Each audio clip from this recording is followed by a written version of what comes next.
E aí pessoal, bom dia, boa tarde, boa noite aí de onde você estiver e qual horário estiver me assistindo.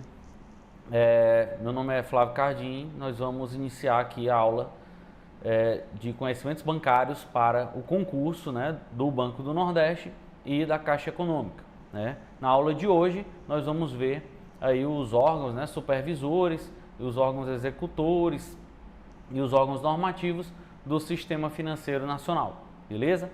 Então vamos lá meter bronca.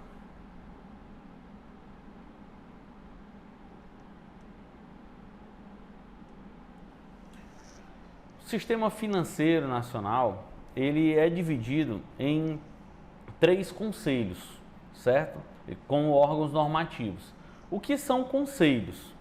Gente, é o seguinte, conselho é normalmente quando há a necessidade de tomar uma decisão em que mais de um ministério, ou seja, mais de uma área do governo é afetada. Então, como são decisões muito importantes, como são decisões que elas requerem aí uma análise bem mais detalhada, é feito esses conselhos.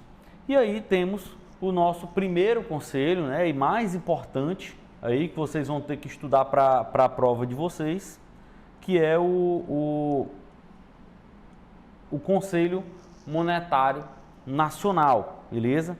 Esse Conselho Monetário Nacional, ele vai aqui ser o carro-chefe, né? Ah, professor, mas eu tenho que estudar e tal, me matar para ver a respeito do Conselho Nacional de Seguros Privados? Não tanto, não costuma cair, né? Vamos lembrar que nós vamos fazer uma prova para a área bancária, né? Não para a área de seguros, né? Se fosse concurso da SUSEP, alguma coisa, aí cairia. E nem também precisa ter tanta preocupação, tanta neura, né? Claro, tem que saber o que é e que existe, né? Não precisa ter essa preocupação toda com o Conselho Nacional de Previdência Complementar. Vamos lá, gente. Conselho Monetário Nacional, responsável por normatizar os mercados de moeda, crédito, capitais e câmbio. Vamos entender aqui rapidamente como funciona cada um desses mecanismos aqui. Moedas, capitais, crédito e câmbio. Quando a gente fala de moedas, né, a gente está falando aqui de moedas, a gente está dizendo a respeito do meio circulante que existe na economia.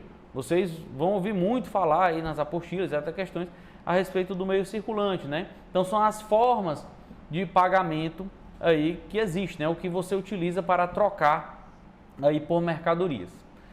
E aí, professor, beleza. Só que uma economia ela não gira e não funciona apenas com as moedas, apenas com o dinheiro que tem em circulação, né?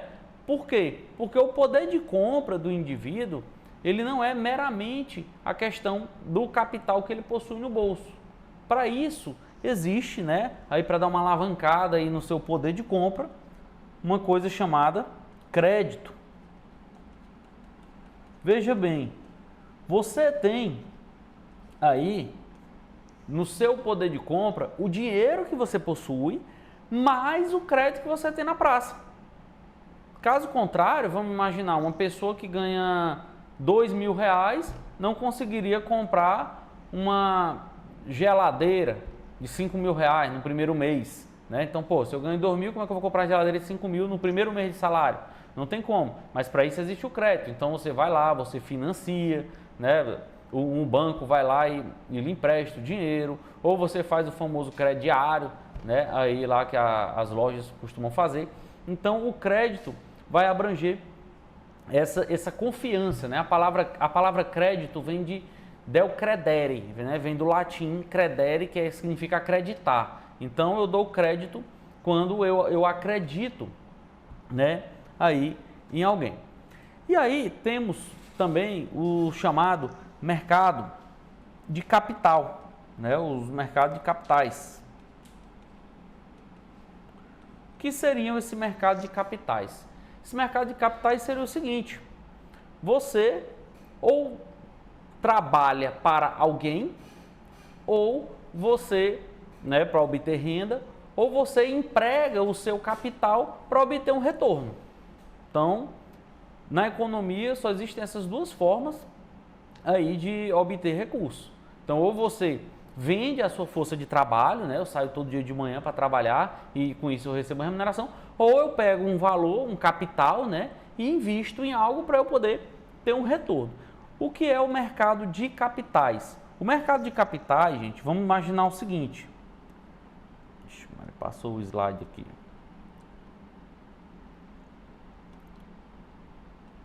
Vamos imaginar o seguinte, colocar aqui capitais. Capitais, né? Aqui tinha um de crédito e aqui tinha moedas. Beleza. Quando eu falei do mercado de moeda, né? Falei do dinheiro em espécie aí que está circulando na economia. Quando eu falei do crédito, eu falei do dinheiro que tem sendo emprestado aí, né? Para que as pessoas consumam. E o que é o mercado de capitais? Vamos lá. Então vamos lá. Ó.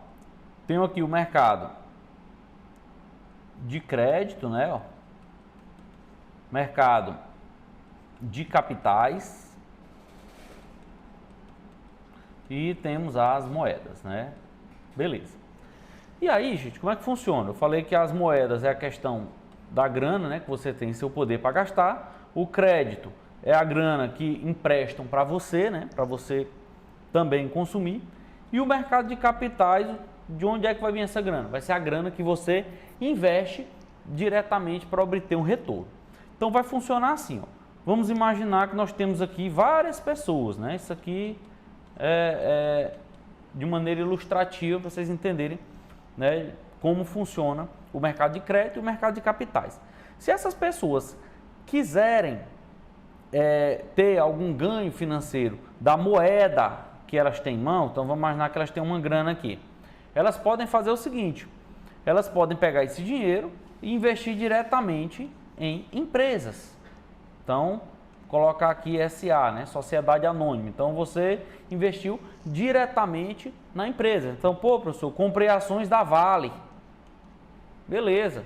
Então, investi lá na Vale do Rio Doce e eu vou esperar, né? Lógico, como todo investimento, um retorno e que a Vale, né, consiga obter ganhos e lucros e tal, e eu tenho aí, né, uma rentabilidade desse meu investimento.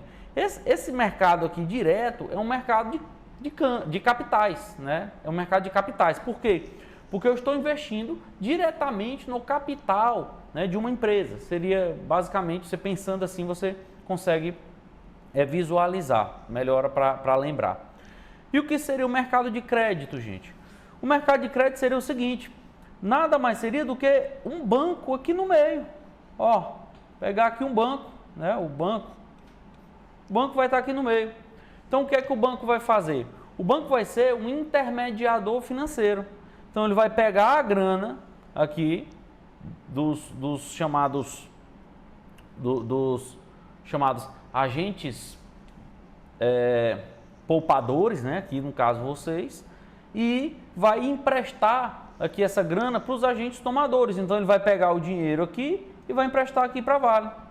Só que o que é que vai acontecer? Como ele vai ganhar dinheiro? Desse retorno aqui que você teria, o banco vai ficar com uma parte, certo? E isso que a gente vai ver mais na frente, que vai se chamar de spread, que é justamente a parte que o banco ganha entre o custo do dinheiro que ele capta e o lucro, né, o juro que ele obtém ao emprestar esse dinheiro. E aí, professor, beleza, mas eu não estou entendendo por que o banco faz isso. Ele faz isso, gente, para poder ele ganhar a parte dele, lógico, mas também como forma de integrar a economia. Como assim, professor? Integrar a economia. Porque o banco também assume um risco. Qual o risco que o banco está assumindo? O banco está assumindo o risco desse cara aqui não pagar, ó, imagina aí, ó, desse cara aqui não pagar, e aí, como é que o banco vai devolver a grana aqui para você? Entendeu? Então, esse risco, né, que a gente vai ver mais na frente, chama-se risco de crédito, esse risco existe. Então, o banco, ele ganha esse spread, né, ele ganha essa porcentagem dele aí, para poder justamente correr esse risco. Então, ele tem que fazer esse equilíbrio aí entre os poupadores, né, e os tomadores de crédito, beleza? Então, essa é a grande diferença do mercado de crédito, né, que é o banco emprestando diretamente, né, e o mercado de capitais. O mercado de capitais não vai ter a interferência aí da intermediação financeira do banco, beleza? E aí, nós vimos também que o CMN vai regular o câmbio, né? O câmbio. Professor, o que seria o câmbio? O câmbio está ligado à negociação de moeda estrangeira. Então, vocês sabem que os países não adotam, né, as mesmas moedas. Então, vamos imaginar aqui um país A com um país B. Esses países, eles têm negócios entre eles, eles têm comércio entre eles. Então, você quando viaja lá para o exterior, você não vai gastar em real, você vai gastar na moeda do país. Se eu for para os Estados Unidos, vou gastar em dólar. Se eu for para a Europa, vou gastar em euro. Então, você vai precisar adquirir divisas daquele país. Assim como os brasileiros, os estrangeiros, quando vêm aqui ao Brasil, também vão precisar adquirir a moeda local. Ah, professor, beleza. Então, esse mercado, ou seja, o quanto vale a moeda brasileira em relação às moedas estrangeiras, quem vai normatizar também vai ser o CMN, beleza? O CMN vai normatizar. Professor, como é que funciona isso aí? Como é que sabe? No sistema adotado no Brasil, né, é um sistema, a gente vai ver mais na frente, que vai ser chamado de flutuação suja. Por que flutuação suja? Que é um câmbio que ele vai flutuar, ele vai ter o seu valor aferido com relação à demanda e à oferta. Como assim, professor? Vamos lá. Se tem muita gente vindo para o Brasil, então vamos imaginar, porra, o Brasil foi inundado aí por turistas. O que é que vai acontecer com o real, com a nossa moeda? Ela vai se valorizar. Por quê? Porque vai ter muita gente querendo comprar real, certo?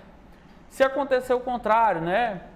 Houver uma fuga, né, de capitais aqui do Brasil, então muitos brasileiros, né, indo gastar no exterior, estão comprando divisas internacionais. O que é que vai acontecer? Vai ter uma queda do real. Então a nossa moeda vai se enfraquecer perante as outras moedas. Então esse é o câmbio flutuante. Mas por que eu falei que é uma flutuação suja, né? Flutuação suja por quê? Porque o governo, e aí também o CMN entra, ele interfere aí nessas negociações, beleza? Nesse câmbio aí. Por quê? Porque o governo interfere, professor. Gente, o governo interfere por uma série de fatores. Vamos pensar o seguinte caso, né? Você aí que está na sua casa aí, que gosta de comprar, né? Aí, para essas lojas aí internacionais, né? Shein, AliExpress e tal, tudo beleza. Vamos imaginar que a moeda do Brasil está muito forte, muito forte. O que é que vai acontecer? Se o real estiver muito forte, as mercadorias no exterior vão ficar mais baratas para a gente. Então a gente vai deixar, muitas vezes, de consumir aqui no Brasil para comprar do exterior.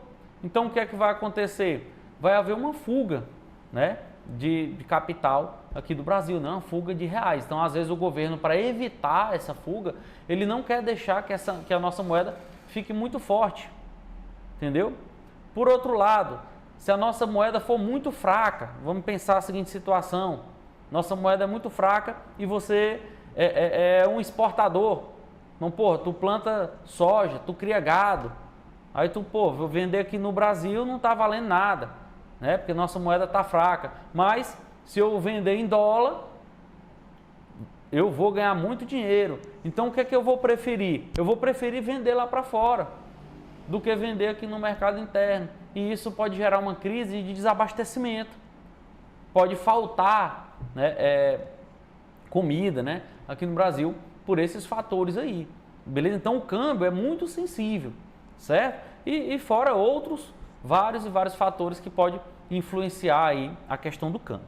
Então, gravem isso, né? O Conselho Monetário Nacional, como já dito aqui, vai influenciar a moeda, o crédito, os capitais e o câmbio. Recapitulando, moeda é o meio circulante, né? O que está circulando aqui atualmente na economia, né? A gente vai ver quem emite moeda, quem autoriza tudo. Crédito é a parte de confiança, né? Aquilo que é emprestado, né? Esperando que seja devolvido. Capitais é você investindo diretamente aí no mercado de capitais, né? Numa empresa, né? Comprando ações e tal. E o câmbio é essa troca aí de moedas, beleza? E aí, meus amigos, temos também aqui outro conselho que eu falei que é importante, mas não tão importante quanto o CMN, né? Lembre, o CMN você tem que saber tudo, que é o Conselho Nacional de Seguros Privados. ele normatiza o mercado de seguros. Como assim, professor, normatiza? Ele diz as normas. Então, você comprou um carro, você quer fazer o seguro do seu carro. Quem garante que aquela seguradora vai realmente pagar lá o sinistro, né? Pagar a indenização lá decorrente do sinistro para você? Quem garante? Você está pagando. Você tem a plena confiança naquela empresa, você sabe quem fiscaliza, como é que funciona, a contabilidade dela. Então, o Conselho Nacional de Seguros Privados vai estabelecer normas, né? Por isso aí.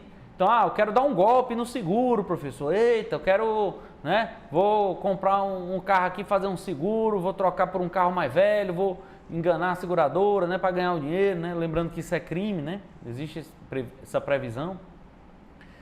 Mas o Conselho vai editar normas para fazer com que as seguradoras elas busquem se proteger também, né? O que ela pode, o que ela não pode fazer, o que ela pode cobrir, o que ela não pode. Então, a gente vai ver mais na frente. O CNPC, Conselho Nacional de Previdência Complementar, né? A gente vai ver aí que o que é previdência complementar. Então, vou explicar aqui rapidinho aqui para vocês o que seria essa previdência complementar. Vamos lá. Gente, a gente sabe, nós sabemos que nós temos a previdência social.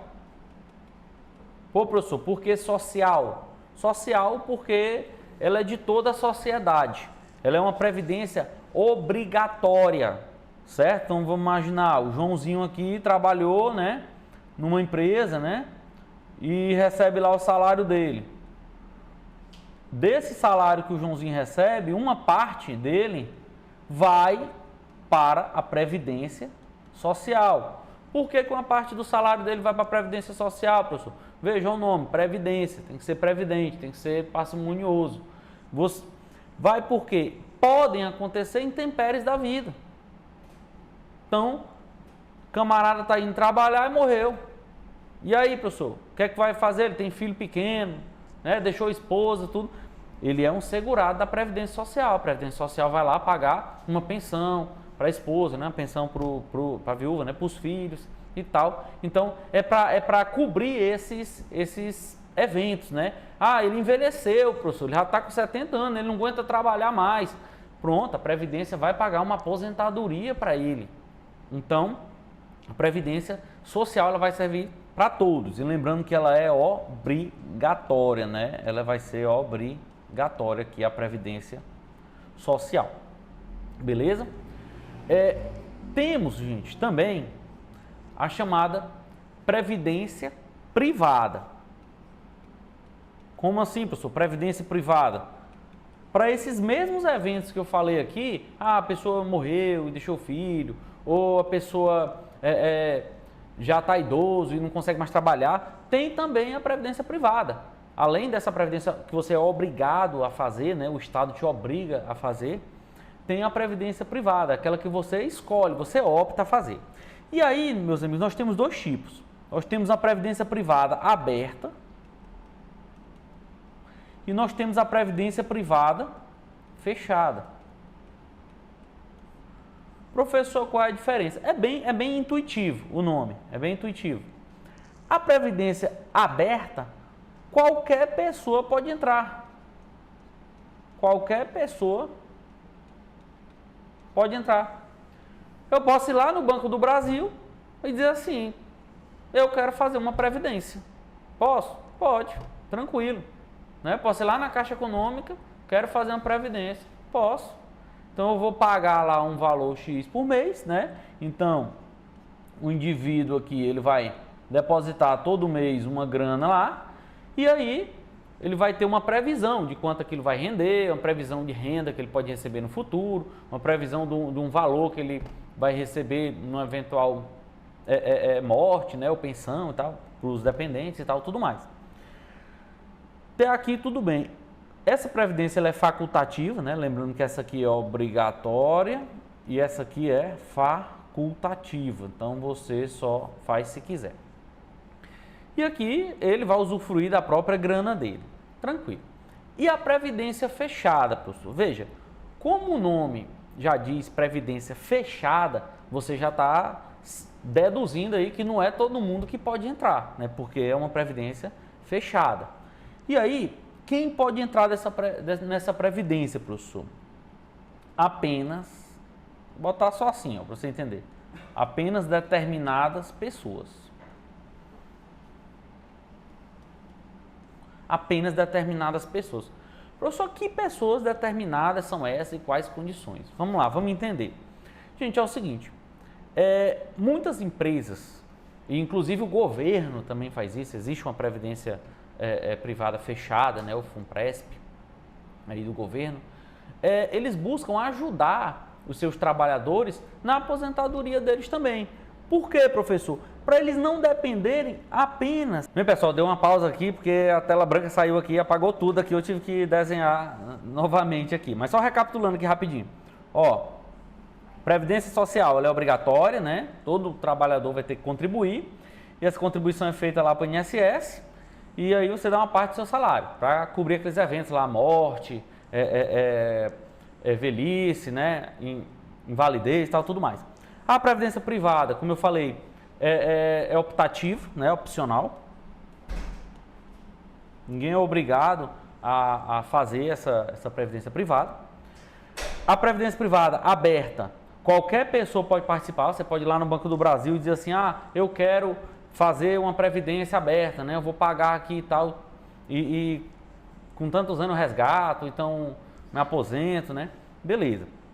E a fechada? A fechada é o seguinte, às vezes, pessoas trabalham em grandes empresas e até o governo, né, como eu falei, a empresa dá uma ajudinha para ela ter uma aposentadoria um pouco melhor. Então, como é que funciona assim? Em vez de somente a pessoa, em vez de somente o camarada contribuir lá para a Previdência, a empresa dele, né, o patrão dele também contribui, ó. O patrão dele também contribui. Isso é bom, porque ao final lá ele vai ter um montante, né, muito maior. Ele vai ter mais grana. Então, quer ver, vocês comparam aí, ó, previdência privada aberta com previdência privada fechada. Então, previdência privada fechada, né, claro, ela vai ter essa coparticipação aí do empregador, né? O patrão vai dar essa grana lá. Por isso é que nem todo mundo pode entrar. Imagina aí, a previdência privada lá da Vale, né, a Valia. Qualquer pessoa pode chegar lá e, não, eu quero participar também, a Vale vai dar a parte dela? Não, Vale não, você não trabalha para mim, né? Não vou dar nada aí para você. Então, ela vai dar para os trabalhadores dela, para os empregados dela, beleza? Então, essa é a diferença. E o que é que vocês vão ter que saber aí na prova em relação aos órgãos aí de conselho? Vocês vão ter que saber o seguinte, o Conselho Nacional de Previdência Complementar, ele vai fiscalizar somente a previdência fechada, somente essa aqui, ó. Ele não vai fiscalizar a previdência aberta. A gente vai ver mais à frente que essa previdência aberta aqui, ela vai ser fiscalizada pela SUSEP, né? Superintendência de Seguros Privados, né? Que é como se fosse, né? Funciona aí como se fosse uma espécie de seguro, beleza? Então vai funcionar dessa forma aqui. Então você vai ter que saber que o Conselho Nacional de Previdência Complementar vai fiscalizar a previdência complementar fechada. Pô, professor, mas uma curiosidade. Por que ela é chamada de previdência complementar? Por que é chamada de previdência complementar? Gente, ela é complementar pelo seguinte. A Previdência Social, aqui o INSS, ele tem um teto. Um teto. Como assim, professor? Um teto. Esse camaradinho aqui, vamos imaginar que ele ganha 10 mil reais, né? Porra, salário bom, né? Lá no banco lá tem um salário assim, 10, 20, 30, né? A galera ganha bem, né? Vai pegando as funções lá e tal. Ele vai contribuir em cima de 10 mil reais. Só que aliás, ele não vai contribuir em cima de 10 mil reais. Por conta do teto, ele só vai contribuir em cima do máximo que o INSS paga. Então vamos imaginar aí, R$ 7.500 reais. Então ele vai contribuir, né, lá um percentual, 11%, né, lá normalmente, de R$ 7.500 reais. Só que, quando ele for se aposentar, veja bem, ele não vai receber os 10. Ele vai receber quanto? 7.500 no máximo, veja, no máximo, porque ainda vai ter cálculo lá, fator previdenciário, expectativa de vida, né? Aquela confusão toda, então pode ser que ele fique ainda com menos do que 7.500.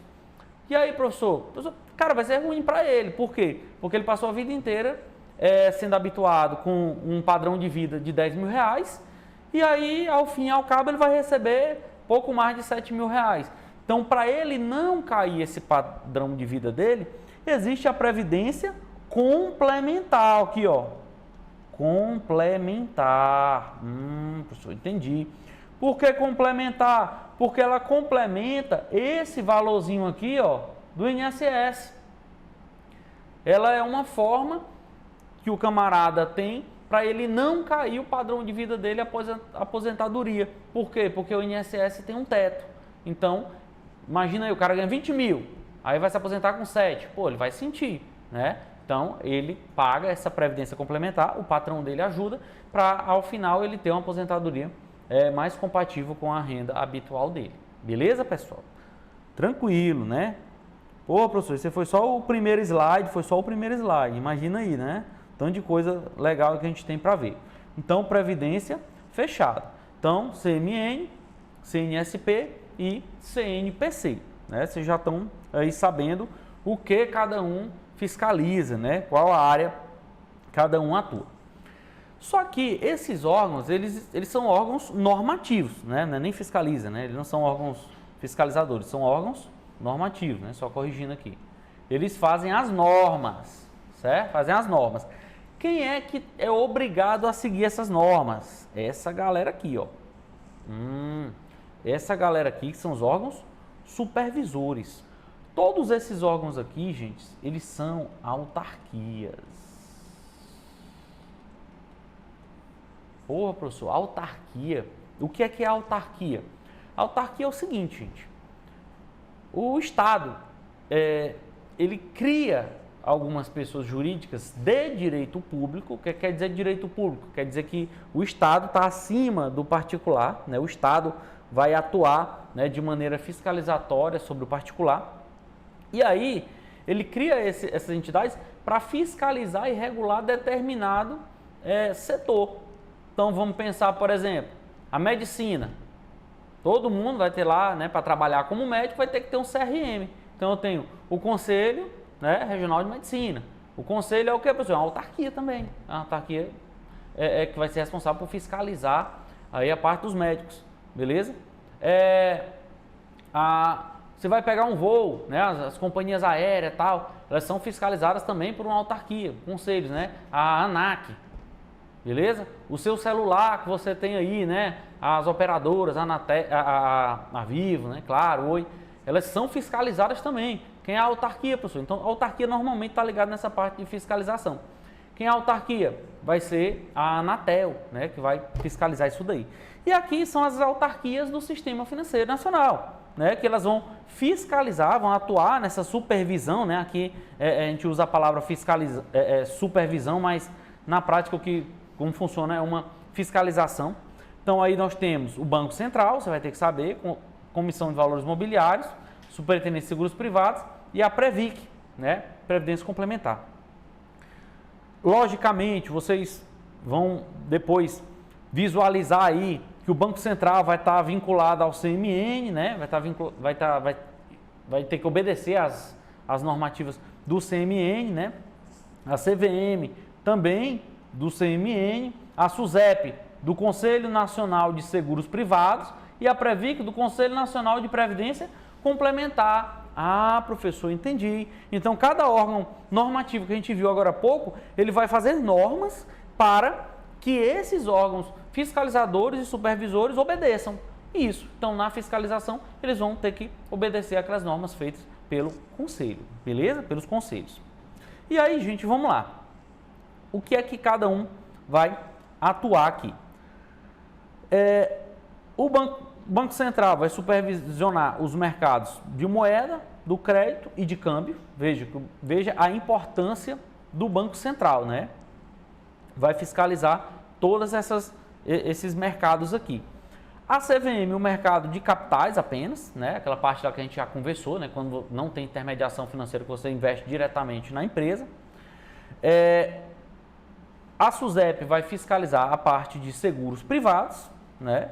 E a Previc, né? Como a gente já viu, vai fiscalizar a parte de previdência fechada, né? Lembrando que isso aí, ó, já foi pegadinha de prova. A previdência aberta vai ser aqui na SUSEP, não vai ser na Previc, é previdência fechada aqui apenas, beleza? Então, no geral, esses são aqui, essa é um pouco da estrutura normativa e fiscalizatória do Sistema Financeiro Nacional.